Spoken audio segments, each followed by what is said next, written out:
Hey guys, this is my attempt at making a quick video guide on the stack deck farming strat I wrote about in the Easy Farming Discord channel. I figure some people might want a quick video guide so they can kind of visualize what the strat's about. I'm not going to be showing any gameplay of the strat, this is just a generic overview. So let's get into it. Like, this is a super low barrier to entry farming strat, like turn your brain completely off and go. You farm stack decks, that's it. Like, you don't need a jack character to do this. You don't need half a brain, just like a quarter of a brain. So if you're like me, it's pushing the limit a little bit, but here we are anyways. I'm not going to talk about like div per hour or anything like that because, let's be real, it's cringe and unreliable. So, I mean, you only need one type of scarab, which is the divination scarab of the cloister. And you can have 5 of these at once. So what you want to do is just grab 5 of these,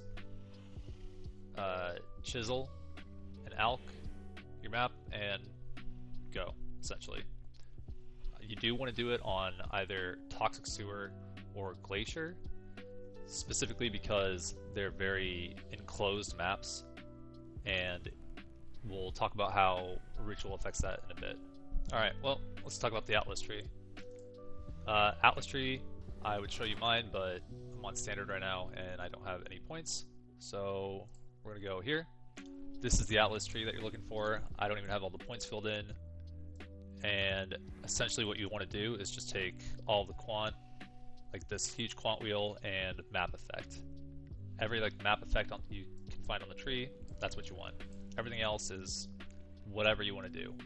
Like on this tree, I just blocked a ton of stuff, so like I don't want any of these scarabs. I took some maps just to be able to sustain properly, and then ritual. You want a 100% chance for a ritual, and always have 4 rituals. This is the important thing. You can do this with blue altars or red altars, it does not matter. Just take these points out, all those, and just put them over here. You have more than enough points to play around with. I even put shrines on my map because I love shrines. I'll put shrines on any Atlas tree. Okay, so I realized that this tree doesn't actually give you a 100% ritual chance. What you can do is spend 7 points for these last 2. That's 10%, that's 10%, and that should add up to 100. Or you can use the map device and just put on ritual because you don't need to put on anything else. The one thing to note though is this is scaling a ridiculous amount of map effect, right? So when you're scaling that much map effect, what you're doing is you want to scale this monster pack size. That's the only number you really care about. Like, the item quantity is nice, but that's not what you're looking for. You're looking for a high monster pack size number.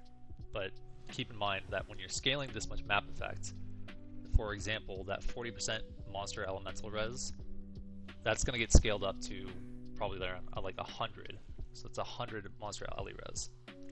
So don't roll anything that's too rippy. So I'm going to get into ritual a little bit, and I'll have a more detailed explanation on how to kind of min-max this later. If you don't want to deal with it, don't worry about it, you can just skip that part of the video. But essentially what this does is you want to put ritual on your map so that when you kill the mobs that are coming out of this scarab, if they spawn near a ritual, you can do the ritual and spawn them again. So you'll kill them on the ritual, they'll drop stack decks, you'll do the ritual, they'll spawn again, and drop stack decks again. So that's the whole concept with adding a ritual to the map, and the reason why we do it in Toxic Sewer is because the map is so condensed that it has a higher chance of these mobs spawning near or around the ritual so that you can duplicate them. And yeah, that's honestly about it. I mean, if you want to get to a more kind of advanced version, you can, and I'll go over that now, but if you're good with that explanation, you can just start running the strat right now. Let's go into the more kind of min-max version of how you do your rituals. This is your flashbang warning. Don't say I didn't warn you, because this is it. So how ritual works is you have 4, 1, 2, 3, 4 rituals, right? If you do this ritual, then everything in this ritual will spawn in this ritual. And then everything, it kind of goes down the line. So like everything in this ritual will spawn in this, and this gets 1 and 2, and will spawn in this. So this will get 1, 2, and 3. Sorry, 1 and 2. And this will get 1, 2, and 3. Right? So everything you kill here in this first one will be respawned in number 2, number 3, and number 4. So, with that being said, the ideal strat is, let's say you're going around the map and you do your first ritual and you're like, okay, cool. You know, I saw like I saw a few of the cloister mobs here. And you do the second ritual and you're like, there wasn't that many around here. But then you get to the third one that you fight at, and you're like, holy crap, this one had so many. There was a ridiculous amount in this one. And the fourth one, not too many. Right? So, according to the previous logic, this is the one that you would want to do first.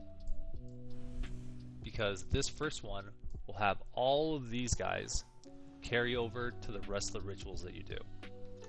So you would do this one first. This one had the second most guys spawn, so you would do this one second. This one had a couple, so you would do this one third. And this one didn't have that many at all, so you do this one fourth.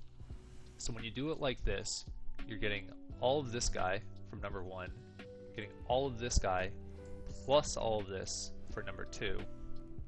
And then when you're on your third one, you get all of number 1 guys, all of number 2 guys on the third guy. And then lastly, when you do your last ritual, you will get all of 1, all of 2, all of 3, and all of 4. So this would be the most efficient way to go about doing the ritual strat. This is more advanced. It takes a little bit of thinking. You have to actually look at your screen and kind of visualize as you're going through the map. Okay, this guy had a lot. You know, this guy didn't have that many, but he had a decent amount. This guy had like barely nothing. This guy had like nothing.